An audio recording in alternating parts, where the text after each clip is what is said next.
Hello, in this video I'm going to show you how to adjust your inner and outer dead zone on your sticks in Cyberpunk 2077.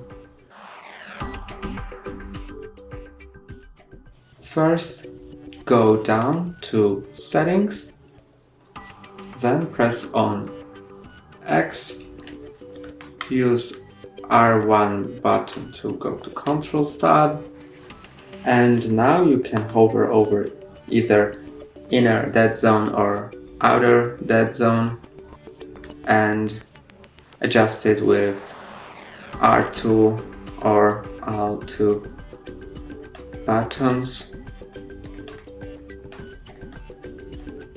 That's all for today. Don't forget to like and subscribe. See you next time.